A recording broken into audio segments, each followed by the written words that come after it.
بسم اللہ الرحمن الرحیم۔ عزیزان محترم، اگر آپ سورہ یوسف جو قرآن مجید کا 12واں سورہ ہے اس کا مطالعہ کریں تو آپ دیکھیں کہ خداوند عالم نے اس داستان کو، اس واقعے کو احسن القصص کہہ کر بیان کیا ہے۔ توجہ فرمائیے آپ نے، قرآن کریم نے حضرت یوسف کے قصے کو احسن القصص کہا ہے۔ قرآن مجید اپنے واقعات میں اگر آپ توجہ فرمائیں کہ جس پہلو کو بھی اہمیت دیتا ہے وہ اس قصے میں مختلف جہات سے نمایاں طور پر نظر آتا ہے، اور ہر رخ سے اس کی افادیت کا اندازہ کیا جا سکتا ہے۔ توجہ فرمائیں، آپ دیکھیں کہ بھائیوں کا بھائی کے قتل پر آمادہ ہو جانا اور جھوٹ کو اس کا راستہ قرار دینا دلیل ہے اس بات کی کہ جھوٹ ہی ساری برائیوں کی کلید ہے۔ آپ دیکھیں انہوں نے جھوٹ کا سہارا لیا اور بھائی کے قتل پر آمادہ ہو گئے، انہوں نے جھوٹ کو اپنے لیے راستہ اختیار کیا، اور روایت میں بھی ہے، اور جھوٹ کی وجہ سے آپ دیکھیں اتنے بڑے شر کے اوپر آمادہ ہو گئے۔ اسی لیے آپ دیکھیں روایت میں موجود ہے کہ الکذب رأس کل شر، جھوٹ تمام برائیوں کی جڑ ہے۔ اور پھر دیکھیں اس کے بعد انہوں نے کام کیا کیا، عجیب و غریب کام، جو آج قرآن کریم نے ہمارے لیے اس واقعے کو محفوظ کیا ہے۔ تو آپ دیکھیں کہ خداوند عالم نے اس واقعے کو اسی لیے ہمارے لیے محفوظ کیا تاکہ ہم اس سے سبق حاصل کریں۔ یہ سبق آموز داستان ہے عزیزان محترم، احسن القصص ہے۔ آپ دیکھیں کہ انہوں نے بھیڑیوں کے سر الزام لگا دیا، اور یہ اس بات کی علامت ہے کہ ظالم ہمیشہ اپنے ظلم و جرم کا رخ دوسرے بے گناہ کی طرف موڑ دیتے ہیں تاکہ ان کا دامن پاک رہے، اور انہیں یہ احساس نہیں ہوتا کہ خدا جس راز کو فاش کرنا چاہے اسے کوئی پوشیدہ نہیں کر سکتا۔ وہ یہ سمجھتے ہیں کہ ہم جھوٹ کا سہارا لے کر برائیوں پر پردہ ڈال دیں گے، اپنے جرم پر پردہ ڈال دیں گے، اور دوسروں کو جرم کی طرف، اپنے جرائم کا رخ دوسروں کی طرف موڑ دیں گے۔ لیکن عزیزان محترم، پروردگار عالم کی سنت ہے، وہ ظالم کو بالآخر بے نقاب کر دیتا ہے۔ قدرت کی طرف سے جناب یوسف علیہ السلام کو جناب یوسف علیہ السلام کو آپ دیکھیں کہ یقین دہانی کرائی گئی، کس بات کی؟ کہ ان قریب تم انہیں ان کی حرکت سے باخبر کرو گے، جنہوں نے یہ جھوٹ بولے، جنہوں نے آپ پر ظلم و تشدد کیا، انہوں نے یہ سارا کام کیا، اور پروردگار عالم نے حضرت یوسف علیہ السلام کو اطمینان دلا دیا کہ اے یوسف، تمہیں پریشان ہونے کی ضرورت نہیں ہے، تم دیکھو کہ تم انہیں بہت جلد ان کے جرائم سے باخبر کرو گے، ان کی حرکت سے باخبر کرو گے، اور یہ تمہیں پہچانیں گے بھی نہیں۔ یہ اشارہ ہے اس بات کی طرف کہ قدرت اپنے مخلص بندوں کو کسی حال میں بھی تنہا نہیں چھوڑتی ہے۔ حضرت یوسف علیہ السلام پر انہوں نے تشدد کیا، انہیں باپ سے جدا کیا، انہیں کنویں کے اندر دھکیلا، ان پر ظلم کیا، لیکن اس کے باوجود آپ دیکھیں کہ حضرت یوسف علیہ السلام کو کنویں کی گہرائی سے فراز حکومت تک خداوند عالم نے ان کو پہنچا دیا۔ یہ اس بات کی علامت ہے کہ خداوند عالم اپنے عزیز بندوں کو، اپنے محبوب بندوں کو، جو اس کے فرما بردار بندے ہوتے ہیں، انہیں تنہا نہیں چھوڑتا راہ ہدایت میں، اور اس کا سہارا ہی مصائب میں اطمینان قلب کا بہترین ذریعہ ہوتا ہے۔ حضرت یوسف علیہ السلام نے یہی کام کیا۔ عزیز مصر کے یہاں جناب یوسف کا احترام خاصان خدا کے لیے بہترین انعام ہے کہ مظلوم کبھی بھی بے سہارا نہیں ہو سکتا، اور خدا اسے جس منزل تک لے جانا چاہتا ہے ضرور لے جائے گا، اور کوئی اسے روکنے والا نہیں ہے، وہ بہرحال سب پر غالب ہونے والا ہے۔ آپ دیکھیں کہ ظالم کیا سمجھ رہے تھے کہ جناب سید سجاد کو ہتھ کڑیاں بیڑیاں پہنا کر در در پھیرائیں گے، لیکن آپ دیکھیں شام کے دربار تک پہنچے، لیکن آپ دیکھیں کہ وہ حضرت سجاد علیہ السلام کو پوری دنیا کے سامنے رسوا کرنا چاہتے تھے، لیکن آپ دیکھیں کہ حضرت سید سجاد علیہ السلام کے ساتھ خدا ہے، اللہ تبارک و تعالیٰ کا انعام ان کے ساتھ ہے، ان کا سہارا ان کے ساتھ ہے۔ تو آپ دیکھیں کہ دشمن رسوا ہوا اور آپ علیہ السلام سرفراز ہوئے. توجہ فرمائی آپ نے. اس لیے اس بات یہاں پر یہ بات بتا دینا ضروری ہے کہ جو لوگ پروردگار عالم کی راہ میں قدم اٹھاتے ہیں وہ اس بات کو اپنے ذہن میں رکھیں کہ وہ کبھی بے سہارا نہیں ہو سکتے، اور اللہ انہیں جس منزل تک لے جانا چاہتا ہے وہ ضرور لے کر جائے گا، اور انہیں اسے پروردگار عالم کو کوئی روکنے والا نہیں ہے. وہ بہرحال سب پر غالب ہونے والا ہے. وہ اپنی مشیت کے تقاضوں کو یقیناً پورا کرتا ہے. توجہ فرمائی آپ نے. اب یہاں پر ایک چیز کی طرف توجہ کریں. برادران یوسف علیہ السلام کا جواب دیکھیں. جب برادران یوسف حضرت یعقوب علیہ السلام کے پاس واپس پلٹ کر آئے تو کیا کہنے لگے تھے؟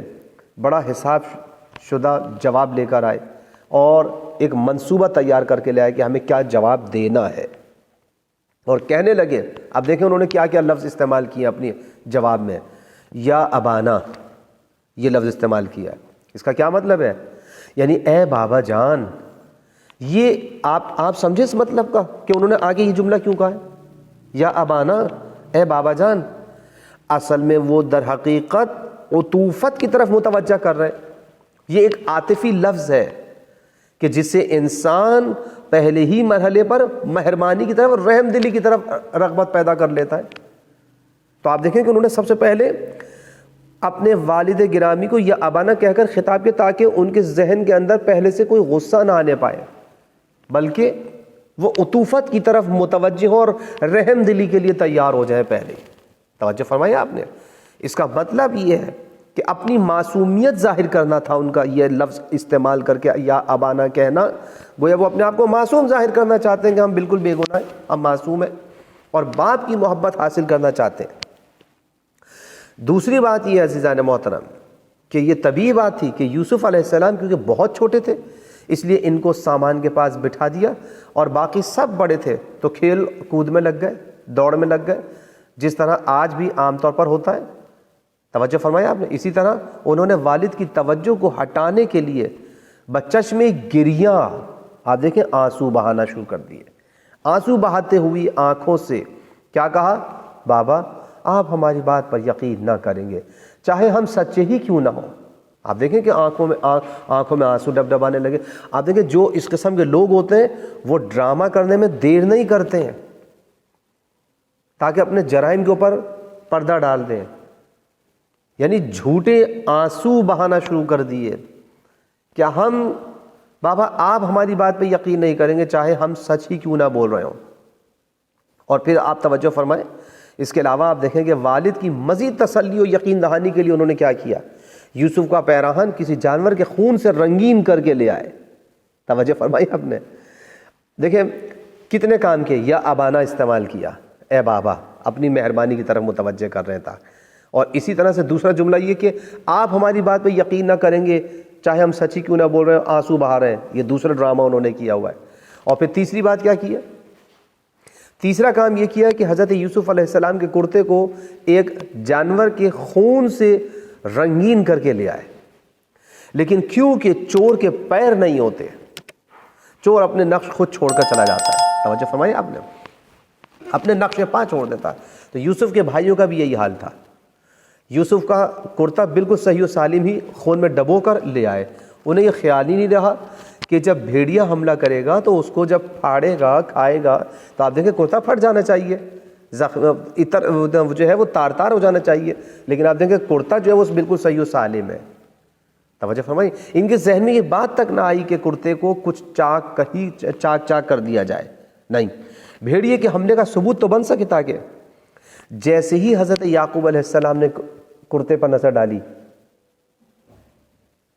توجہ فرمائی آپ نے، جب کچھ تو اسی وقت سمجھ گئے سب کچھ کہ ماجرا کیا ہے، اور کہنے لگے تم لوگ جھوٹ بول رہے ہو، یہ بات صرف تمہارے دل نے گھڑی ہے، یہ حقیقت پر مبنی نہیں ہے. کرتا دیکھ کے اندازہ لگا لیا کہ یہ سب کے سب ڈرامہ کر رہے ہیں، یہ جھوٹ بول رہے ہیں.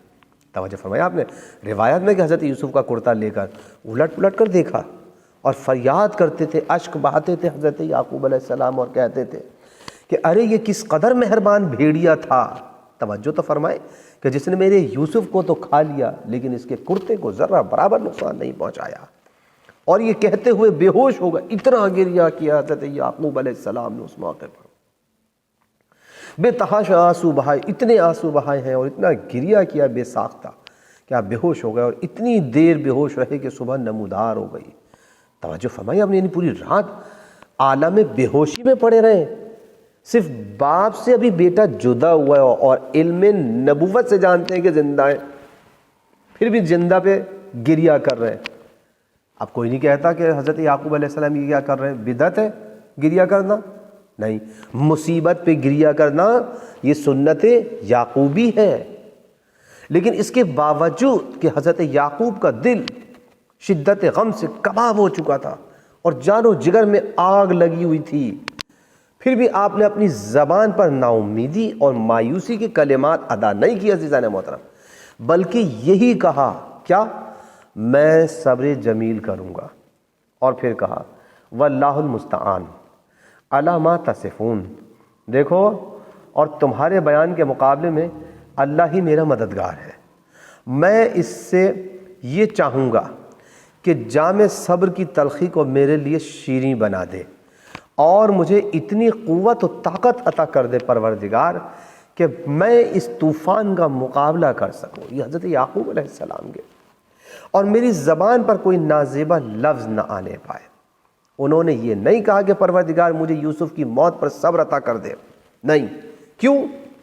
اس لیے کہ جانتے تھے کہ یوسف مرے نہیں ہیں، بلکہ یہ کہا کہ جو کچھ تم لوگ بیان کر رہے ہو اس کا نتیجہ میرے اور یوسف کے درمیان جدائی ہے، میں اس پر صبر کروں گا. بس عزیزان محترم آپ دیکھیں کہ حضرت یعقوب علیہ السلام نے در حقیقت اس وقت گریہ کر کے بتایا کہ دیکھو بیٹے کی جدائی پر حضرت یعقوب علیہ السلام نے اتنا گریہ کیا ہے، یہ مصیبت تھی ان کے لیے. تو مصیبت میں گریہ کرنا یہ گناہ نہیں ہے، بلکہ حضرت یعقوب علیہ السلام کی سنت ہے